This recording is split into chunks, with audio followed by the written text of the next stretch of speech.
Hey everybody, come on in, come on in. You're just in time. Dr. Drew, good to see you. Everybody else, I'll just guess some names and see if I get lucky. Hi, Kathy, Bob, Mike, Janet, Diane, good to see you. I'll bet somebody has those names.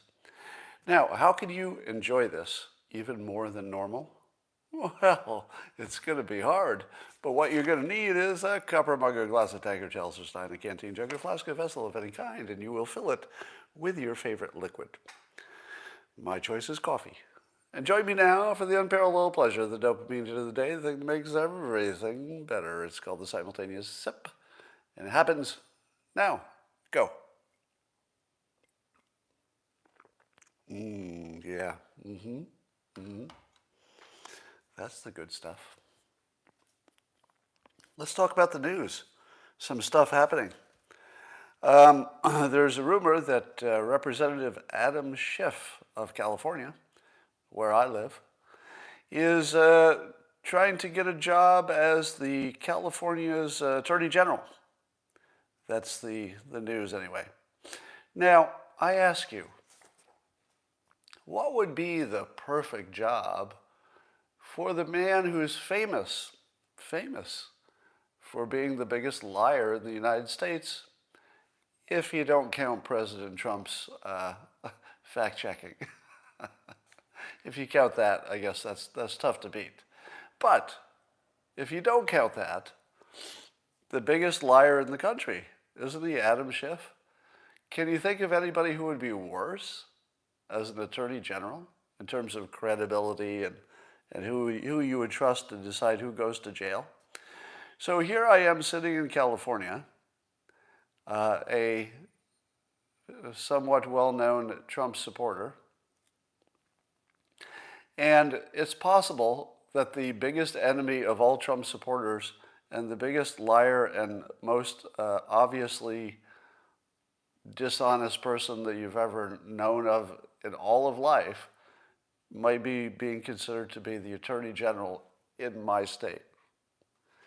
Now, I have not gotten involved in any California politics other than tweeting some things. I have not been involved in the Gavin Newsom recall, which apparently is picking up a lot of steam. I have not been involved in really any way in California politics. But I gotta tell you, if Governor Newsom actually did this and nominated Adam Schiff as my Attorney General in my state, I don't think I could ignore California anymore. I feel as though that would activate me, at which point I would have to do everything I could to change that situation. So would you like to hear the scariest threat that I've ever thought of? I may have told you this before. But if you ever want to really scare somebody and they're worried about maybe what you will or will not do, and I don't mean just in a physical fight situation, but in a business situation or a legal situation, the best threat that I've ever given is this: don't get me interested. That's it. Don't get me interested. You don't want me to be interested in this fight. Just don't get me interested. Try it. It's scary as hell. Because if what you're talking is basically it's thinking past the sale. If you didn't think past the sale, you'd say, oh, I might get into this fight, right? But don't get me interested is thinking past the outcome, which is you made a big mistake if you get me interested. Just don't get me interested, and you'll be okay. Try it at home. It works. So I would like to, I'm going to have to call in Dale. Dale? You all know Dale. He's the, he used to be the anti-Trumper, but now he's just the anti-Republican, I guess. Dale, for this next item I'm going to be talking about, can you set the stage? set the stage for us? Yes, I can. Why don't you talk about the victims? There's nothing funny about this. There are victims, children. Talk about the victims, you monster.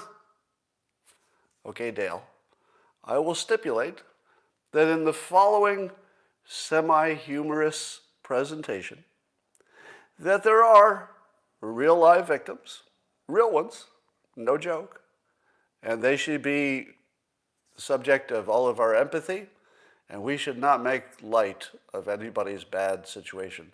Dale, do you accept that stipulation? I'm not so sure. I'm going to have to hear what you say. Then I will decide. All right. With that said, the Biden administration is reopening what they call overflow facilities at the border. Some overflow facilities are being opened. What would they use these overflow facilities for? You might put unaccompanied migrant children that you had apprehended in these overflow facilities. Oh, come on. In the comments, people are calling them cages. They're not cages. Cages is what the Trump administration did. Awful. Ugh. Cages. Nobody likes kids in cages. These are not cages. Because cages give you airflow and visibility, more of a view situation through the cage. These are overflow facilities. That means less of a view, but the same amount of containment. I'm guessing. Now, I would like to think that the overflow facilities included schools that were bilingual, full educational and exercise facilities, as well as medical care. And I hope that that is the case. But it's going to be a little cage-like in people's minds. So watch the mainstream media turn the overflow facilities into wonderful first-class hotels for anybody who is fleeing a bad situation. But don't call them cages. No, no, no, no. They are not cages. So I think all of you have been wondering what will happen when Biden gets the same problems that Trump had. How is he going to respond that's going to be different? Well, I'll tell you what he's not doing is immediately freeing children. They're not going free, are they? So I'm waiting to see, by now, let's see, this news came out yesterday. How long does it take to travel? Speed of light for digital things, calculating. Yes, by today, there will be pictures of the overflow facilities because it's big news, right? Wouldn't you like to see a picture of the overflow facilities? Checking. No photographs of the overflow facilities. I wonder why that is. It seems like it's a big news. You'd think there'd be a photograph. I'm pretty sure I've seen photographs of kids in cages.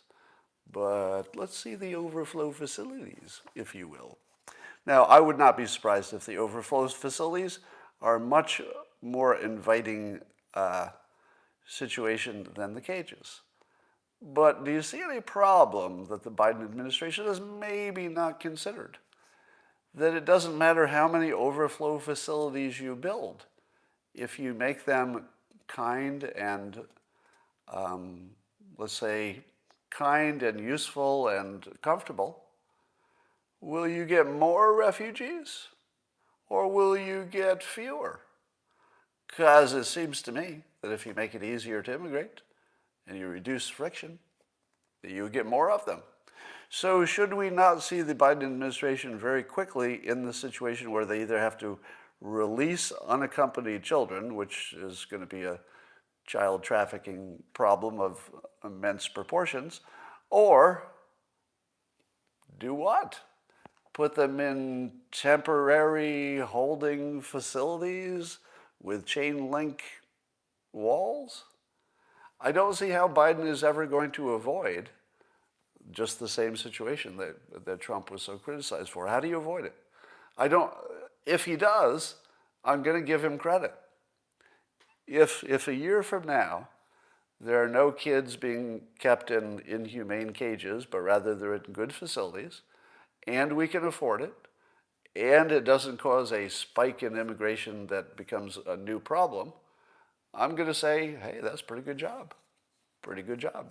Took care of the kids, did not create a big problem for the country. That's a good job.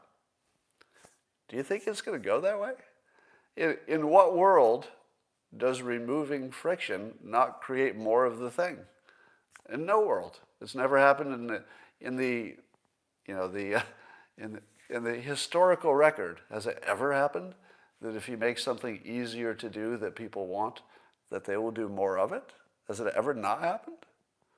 So we'll see if Biden has a genius plan or if it was all just stupid the whole time. But in any event, you could do better for the kids. All right. There's a study out saying that the reason Trump lost the election is that the late deciding people, the people who hadn't decided a year ago who they were going to vote for, that they broke for Biden, and the reason, according to one research study, is that Trump's handling of the coronavirus was not good, according to the public. Now, if that's true, and I think that's a pretty big if, that the coronavirus was the thing that changed the election result, I don't know. But let's say it's true. What role would you assign to the widespread news hoax that Trump said drinking bleach was a good idea? Which didn't happen, but it was widely reported that Trump was a scientific idiot for suggesting drinking bleach, but it never happened. You know, he was talking about light as a disinfectant, including inserting it into the body, which was a real thing that was being tested at the time, if you didn't know that. So, and what about the way hydroxychloroquine was treated? When the president came out in favor of it, there was no solid scientific proof that it worked. There were lesser types of studies that did indicate it worked, but they were not the robust kind. And I guess there were no robust studies that ever proved it worked, as far as I know. By now we would know. And so what did the mainstream media do in treating Trump's suggestion that he thought it would work? Well, I think that they were correct in saying that it had not been proven in the right kind of test. So to the extent that they were saying he was being a little too optimistic, I think they were on point. If he was saying, I think this will work, and they were saying the science isn't quite there, time has proven that the science is not quite there. By now you would know, right? So if you've watched my predictions about hydroxychloroquine, I told you early on that each month that we go by without proving it works really should lower your confidence that it will ever be proven. And I kept lowering it from, maybe it's a 50-50 or whatever I started with. It might have been higher, down to like 30 and then 20. Today, less than 10%, I would say, that it makes any difference, because we would know by now. But is that therefore a problem for the president and he's being anti-scientific? That's the way the news spun it. But I would say that the president was making a risk management decision, which, if it had been wrong, we would have learned about it in a few months because nobody would be getting any good success with the drug. But it probably wouldn't hurt anybody. You know, the number of people who would be hurt by that decision would be minimal or none. And it would have been a good thing to try, given the number of non-perfect studies that indicated it might work. So I think the president did a smart thing, but not executed quite the right way, because the way he talked about it was a little bit too optimistic. But the way the media treated it was completely wrong. They treated it like it was a yes/no, and that the experts had said no, And Trump was saying yes, and therefore he was wrong. But that's not exactly what was happening. It was more like, we don't know if it works. There's not really a downside. It's an emergency situation. Why not give it a try? And then later find out it doesn't work, if that's in fact the outcome. But it was still a good try. If we had done it and gone big with it and it didn't work, it still would have been the right decision in retrospect. If you could look back at it from today's perspective, it still would have been the right thing to try, even though it looks like at this point it probably would not have worked. So I feel as though the news has pulled off the perfect crime, which is they painted Trump as a massive incompetent on coronavirus. And by the way, my personal opinion is he could have done a lot better on coronavirus. I'll give you some examples of that. But they do have the power to frame Trump for something, cost him the election, according to this study. I don't know how reliable that is. But was voting important? It seems like voting didn't matter this time because the media told you what to think on the only subject that apparently mattered to the election outcome. The media told you what to think, and then people went and voted based on that, and it wasn't a good view of what to think, but it worked. So we do live in it's more like a propagandocracy or something, where our political system doesn't depend on voters, it depends on the manipulation of the voters. So that whoever does the best propaganda gets to have the next president. So that's the system we work in, a propagandocracy. A word I just made up, I think.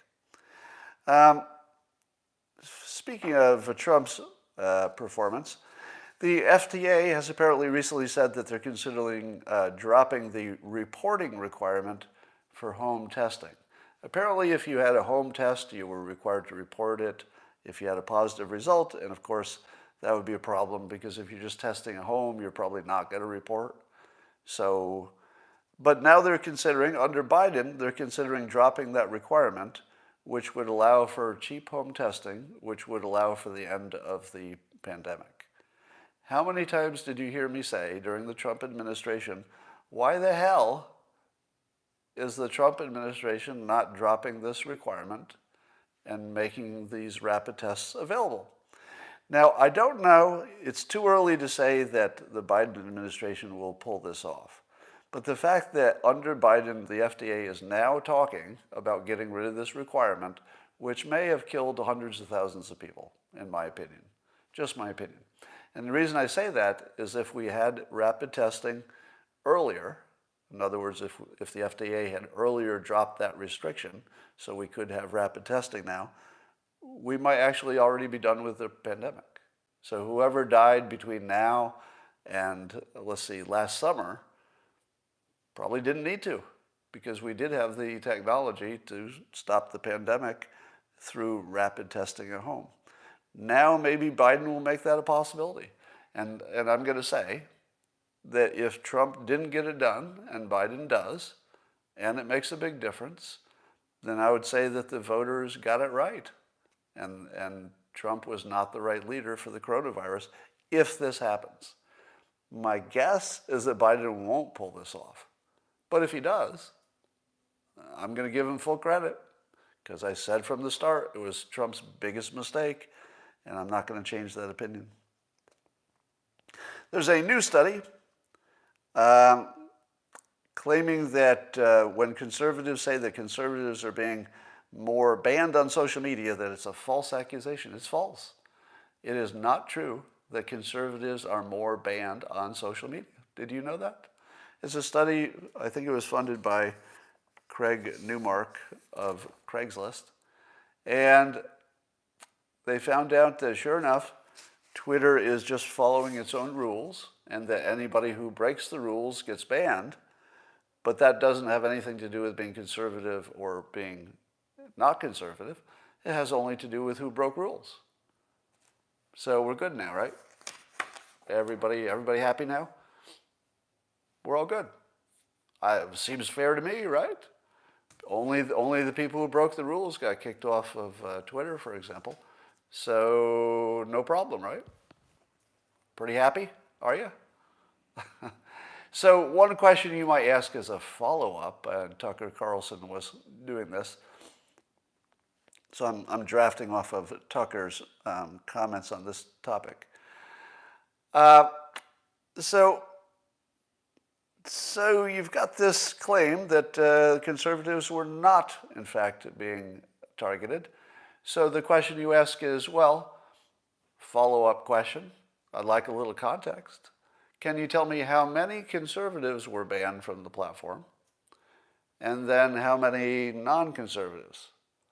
Because if people are being banned for behavior, you'd probably expect that behavior to be at least partly spread, not evenly maybe, perhaps not evenly, but you'd expect a good amount of left-leaning bans along with a healthy dose of right-leaning bans, right?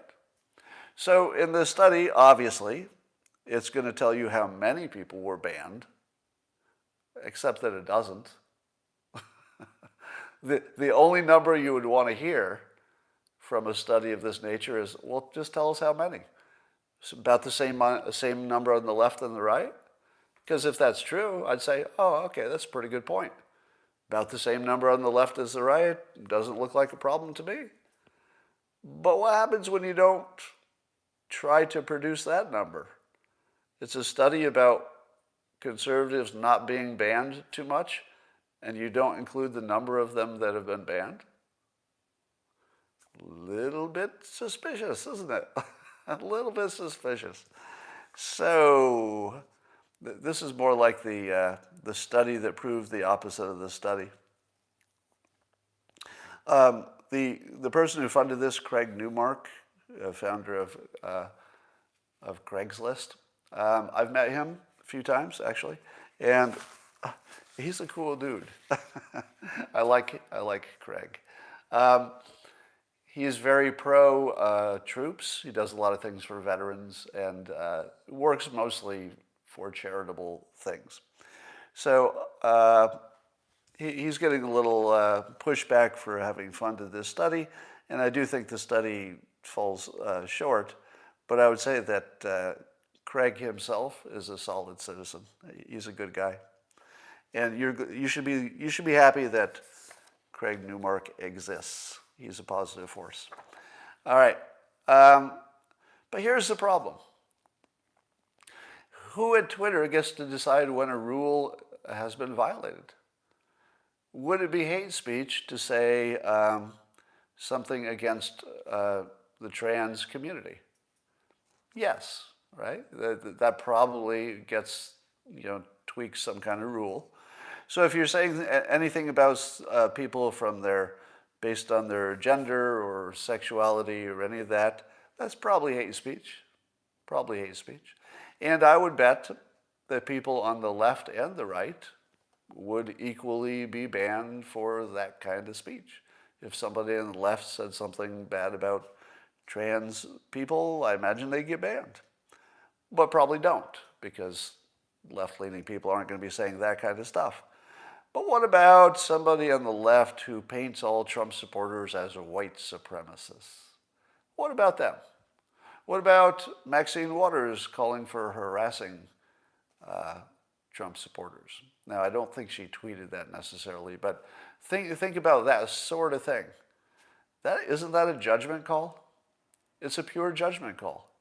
To say that one of them is hate, but it's okay to call Trump supporters white supremacists, why? Because it's true, right? That would be the argument. Well, it's not true that all trans people or whatever was claimed, but it's certainly true that all Trump supporters are white supremacists. So you can see that it's ridiculous to have a standard that is subjective. That's the most subjective standard you could possibly have. In my opinion, every reference to white supremacists used in the general sense as against Republicans or conservatives, if you're not talking about somebody who actually labels themselves that way, if you're talking about other people just because they share some kind of a genetic or political outlook, that's hate. I don't know what else it is. Looks like hate to me. What about all the tweets for the people saying we need a list of all the people who are pro-Trump? I think creating a list of people who are pro-Trump is hate. That's how I see it. So do I get to decide what is hate speech? Apparently I don't, because it's some group within Twitter, I guess, and other social media. So it's a ridiculous standard because it's just purely subjective. The media is saying that that the FISA abuse that we now know took place with Carter Page and the whole Russia collusion hoax, they're saying that while apparently nobody's going to go to jail for it, it looks like, that it was pretty bad, but that stuff was not a coup. So the Russia collusion hoax, which was our own intelligence agencies working against the elected president of the United States, not a coup. And we know this for a fact, that these people were working against the elected president, trying to remove him from office based on what they knew to be not true. That actually happened. Now, we're not calling that a coup. Okay. Likewise, the military in Myanmar, or you could call it Burma, has taken control of the government, but the Biden administration, not so sure that's a coup. Military takeover of the civilian government, not so sure. Don't want to go so far as to call that a coup. But the Viking hat guy and his selfie army going into the Capitol, totally a coup. Because if you bring the Viking hat and some zip ties, that's how you conquer a major military power.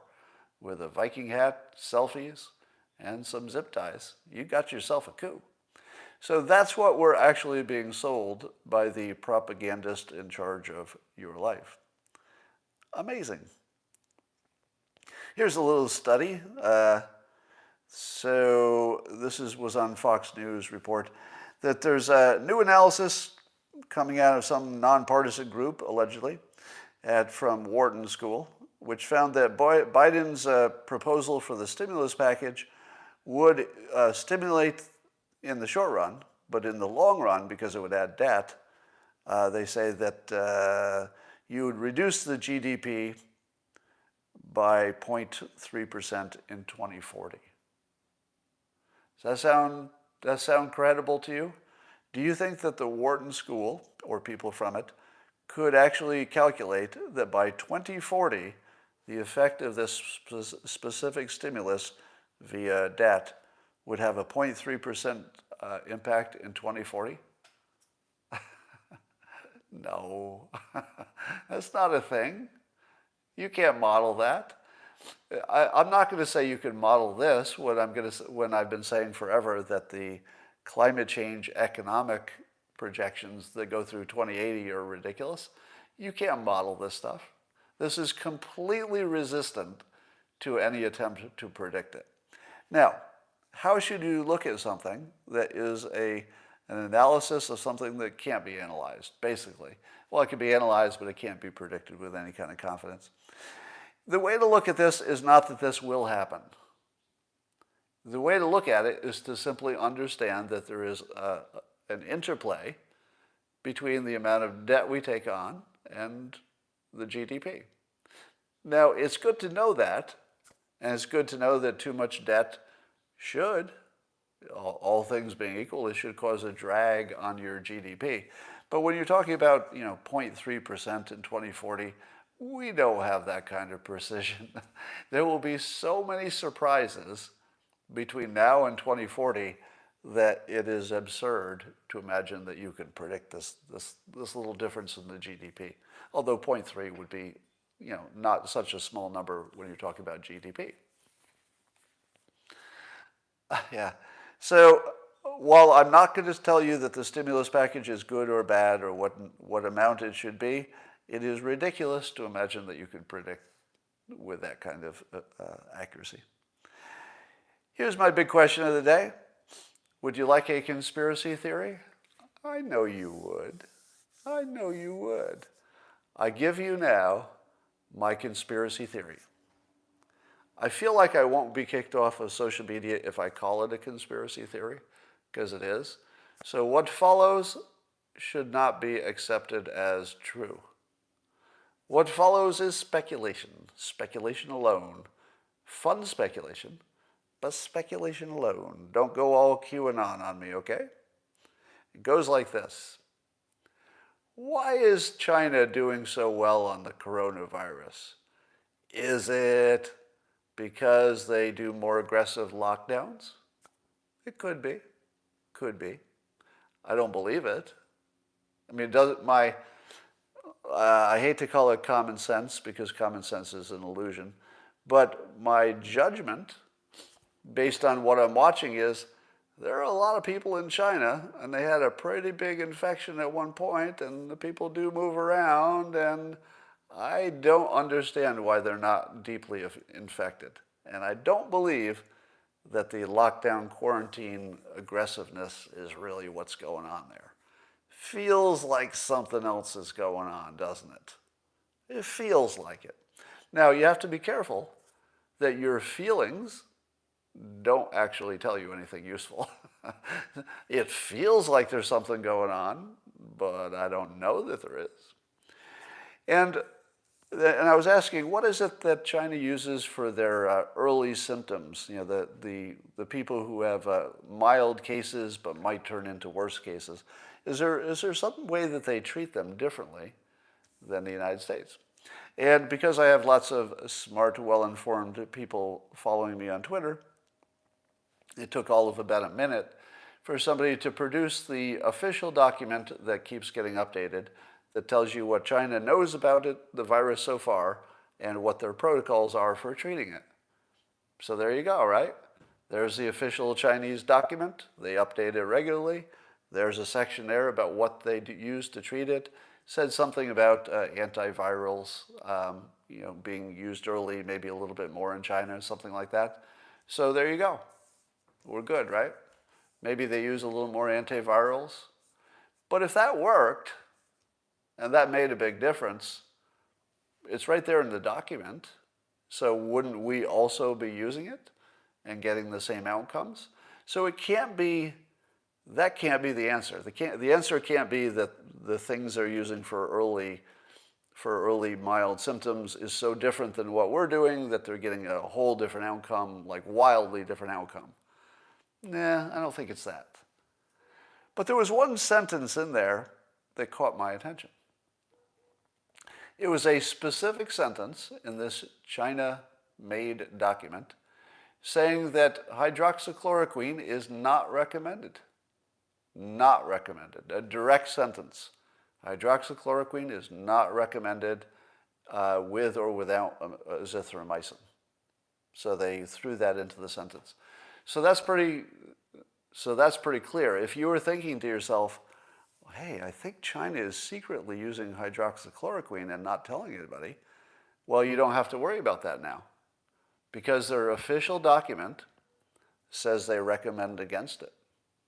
So that must be true, that they don't use it in China, right?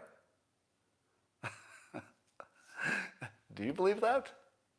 Here's my conspiracy theory. Again, don't go all Q on me and believe this. I'm just saying we live in a world in which you can't rule things out that you would like to rule out. You know what I would like to rule out? I would like to think I lived in a world where I could say, no, China's going to tell us the truth about this virus thing. They're not going to lie about the virus. That's not going to happen. Except we don't live in that world. We actually live in a world in which the following conspiracy theory I'm going to describe could happen. Completely could happen. I don't have any evidence that it has, so I'm not claiming it as a fact. But here's what it would look like. Suppose you created a gain-of-function virus enhancement. In other words, human beings in a laboratory, hypothetically, created a change in an existing virus to make it even more deadly. Now, we hear that such types of research is going on in labs in various places, so we should not be surprised if it's happening. So step number one, do you believe that gain of function research is being done in major labs? I feel like I do believe that. Even if we don't intend to use it, I would imagine that for defensive reasons alone, we would be doing that research to find out what can and cannot be done. Because if we find out there's nothing you can do to add function to a virus, well, then we feel safer. We don't need a defense against that. But if our own laboratories found out, oh, gee, this is kind of easy to do because we just did it. I mean, we just did it. So we'd have to worry about our enemies doing it because we can do it. So the question of whether such research happens in laboratories, I would say, wouldn't your judgment say yes? Like guaranteed yes? You don't know how much of it, you don't know where it's happening, but that's got to be happening somewhere, right? Number two, if, let's say, some country came up with a virus that had a cheap solution, a drug that could be made, let's say, easily in the country that made the virus gain a function, but could not be as easily available to their enemies. That'd be a good virus, wouldn't it? The ultimate virus is one where you have the antidote, or something like it, and your enemies do not. But suppose they could also get it. Suppose your enemies had a way to get it, maybe not as easily as you, because you make this in your own country, and maybe we don't make any of it in our country. Well, we can still get it through, let's say, third-party countries that have a little extra or whatever. So we can still get some. What would you do, and again, I'm not saying this is happening, but what would you do if you were, say, this country who had hypothetically made a gain-of-function virus, hypothetically had a solution that you could make as much of as you wanted in your own country, of a cheap therapeutic, let's say, but you wanted to keep other countries, let's say your rivals, from using it to the extent that they can even get it? What would you do? Well, if you had control over the major media in other countries, and you could insert things about what to believe, and do mind control of your rival, well, you would tell them that the drug that's working fine in your country is dangerous, and it doesn't work at all. Now, could China really do that? I mean, if they had a drug that was working in China, could they really convince Western media that it doesn't exist and that it's dangerous? It doesn't exist in terms of it doesn't really work, and that it's dangerous. Would they have that kind of power to actually just brainwash the United States? Yes. It's not even a close call. Yes, they have that power. How do I know? Well, we have a little story today in the news about a woman, I think it was CNN covered it, a woman who had been drawn into the QAnon conspiracy thing. And what was it that programmed her to believe in Q after the election? This is someone who didn't even follow Q before the election, but got quickly brainwashed into believing it and now has unbrainwashed herself and realized she was brainwashed. What was it that brainwashed her? Well, according to her story, it was she must have clicked on something, a Q content on TikTok. And then TikTok, having seen her click on some Q content, started feeding her more Q content. And she saw more of it, and she clicked more, and she consumed more, and then the algorithm fed her a little bit more. The algorithm of TikTok, according to this person who tells the first person story, hypnotized her into believing in Q. Hypnotized her. Now, you could say brainwashed or mind controlled. It's all the same thing. But TikTok is owned by a Chinese company, which is controlled by the government. And so a Chinese government app, according to this one anecdotal study, you have to be careful. It's one example. It doesn't prove the general statement. But I feel like the generality of this is pretty obvious. If you can program one person just by the algorithm feeding them more Q content with a Chinese app, and then she takes what she learned on TikTok and she takes it to other social media, looks for more Q stuff, their algorithms probably do the same, feed them more Q stuff. In this case, in an American company case, probably not as part of some plot, but the algorithm just gives you more of what you want. So yes, the following scenario, I have no reason to believe it happened. And you shouldn't either. So don't believe that what I say next is some kind of a truth or fact. I'm just saying we live in a world where the following thing could have happened easily. China could have created a gain-of-function virus. They could have found a cheap, available therapeutic, let's say hydroxychloroquine, just as an example. I'm not saying that it works. The evidence is against it, actually. But suppose they had that. Suppose their country had not quite a monopoly, but they could make as much as they wanted for themselves. They could restrict it from other people. And could they then also control the media to tell you that the secret drug that they use doesn't work? They could do that easily. Every part of this is actually completely doable, as far as I can tell. Now, does that mean that they did that as part of an intentional plot to release a virus and get this outcome? I would say probably not, right? Probably not. I don't see China being dumb enough to intentionally release a virus to try to get some long-term geopolitical gain. Far more likely, they were researching and maybe seeing what they could and could not do, and it just got out. Once it got out, then they would scramble to figure out what to do about it, which might include the conspiracy theory that I explained. But again, there's no evidence of that. No evidence whatsoever. But if you heard what actual Chinese doctors prescribe, do you know? I mean, we have this document put out by the government that says what Chinese doctors are supposed to do. But do you think Chinese doctors are doing that? Do you think that's how they're handling it? I don't know that we have any visibility about what Chinese doctors are actually prescribing. Do we? I'll bet not. So, again, I don't make the claim that the virus was intentionally engineered or that it was intentionally released or that hydroxychloroquine works. The evidence suggests it does not. I'm just saying we live in a world where all that could have happened easily. Amazing, isn't it? All of that could have happened easily. And maybe it did. I just don't have any proof of it. All right.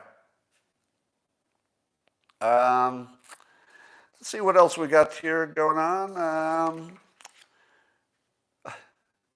I like that on CNN, with the opinion people, that they refer to, quote, Trump's assault on democracy. That is such an opinion-y way to describe current events, as an assault on democracy. Amazing. There's a Capitol rioter. Let's call it a rioter and not a coup plotter. A woman who was in the Capitol apparently during the attack on the Capitol, and she asked to get her vacation in Mexico approved by the court, and the court said yes. So she gets to go to vacation in Mexico, presumably has to come back for her court case. Now, she was only charged with a misdemeanor. Do you think it's reasonable that somebody charged with a misdemeanor would be allowed to take a vacation that they planned and maybe even put some money toward? I think it's completely reasonable. It's a misdemeanor. Is she going to leave the country for a misdemeanor? I don't think so. But how did the social media treat it? White privilege. White privilege. So the idea here is that she gets this special treatment for being white. I don't think that's what's going on. I'd like to think I live in a country where a black person who had a misdemeanor charge and nothing else, just one misdemeanor charge, could go on vacation. I would hope we live in a country where that could happen. I think it would. But, if people are concerned about that, it's worth calling it out. Keep an eye on it. Let's keep an eye on that. That's what I like to say. It's like, we'll circle back. The only thing as good as I'll circle back on that is, let's keep an eye on that. It means absolutely nothing. There's talk about a space war coming. China and Russia and the U.S. fighting for control of space resources, especially mining in space. And let me tell you, if you don't think this is the biggest problem in the world, you don't understand anything. The biggest risk to the world is the space, because whoever controls space controls the future. There's no way around that. And if we're not putting everything we can into space, we're not really planning ahead very well, because whoever owns space owns the world. It's going that way. All right. Have you seen any of Joe Biden's executive orders? I was complaining the other day that we don't see what his executive orders are. We just hear he's got tons of executive orders. So CNN did actually have some good reporting on this. Credit to CNN. It was just a little blurb. It was hard to find, but it was a list of his executive orders. And you should read them. You should read his executive orders. Because the first thing you learn is that a lot of them are just total bullshit. A lot of them are, we will form a committee to make recommendations on the following topic, which is sort of like nothing. Did you really need an executive order to form a committee to give you some recommendations? I don't know. Maybe that's the way you do it.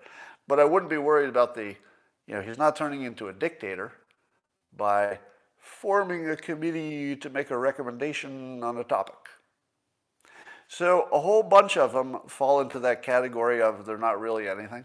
It's the stuff you do. If you're a big company and you know there's something you're supposed to address, but you don't want to do anything about it, you just form an exploration committee. So you can say, yeah, we're exploring it. I got a committee and everything. But you're not planning to actually do anything. So a lot of the executive orders are a bunch of nothing. And then there's some of them that look like something but might be nothing. For example, one of the Biden executive orders halts construction of the border wall by terminating the national emergency declaration used to fund it. Now, if you read that without any context, you'd say, oh, Trump was building a border wall, Biden just stopped it. But weren't we told the entire time that Trump was building his wall that really he wasn't building much extra wall at all? That all he was doing was repairing or upgrading wall where it already existed, and even Democrats would agree it should be there. There's some places where you just need a wall. And if all they did was stop funding the upgrade of existing walls, could it be said that they terminated the wall that wasn't being built? So some of these you really have to sort of get under the hood a little bit to find out that nothing is happening. Because I don't believe that in the long run that the Biden administration will halt fixing existing walls. Because that was the thing that even Democrats said, yeah, well, you have to fix the bad walls. You'd like good walls in the few places you want a wall. So I feel as if that's like a big fake out. And that it's true that maybe he won't build a new wall, but I'll bet he'll repair the old ones. Why wouldn't you? We'll see. I could be wrong about that. Then there's also the thing about Trump is reversing the Trump administration's restrictions on U.S. entry for passport holders, key phrase there, for passport holders from 7 Muslim-majority countries. Now, let's put some context on that. Does it sound as if the Trump administration was restricting who could come in from these 7 Muslim-majority countries, and that Biden just changed that? Is that what you think when you read that? Because I don't think anything changed. Because by inserting passport holders into the executive order, don't you end up with exactly what the Trump administration was doing? Because the Trump administration said the problem with these certain countries is that they didn't have proper documentation. You didn't actually know who you were letting in. But if there's somebody in one of those countries who has a proper passport, wouldn't we let them in under a normal situation? Is it that much of a difference? Because remember, a number of years have gone by. By now, are you telling me that by now there are no actual well-vetted passport holders? Because I think that all that happened was some of those countries got their act together a little bit better in terms of paperwork. So that's all we required. The only thing the Trump administration asked for was, do you have good paperwork to prove who you are? If the Biden administration is just saying, okay, we're going to reverse everything, but you also have to have good paperwork, how different is it? I mean, it might be different in the sense that the Trump administration presumably might not have allowed even those people within the Muslim majority countries to come in. I'd say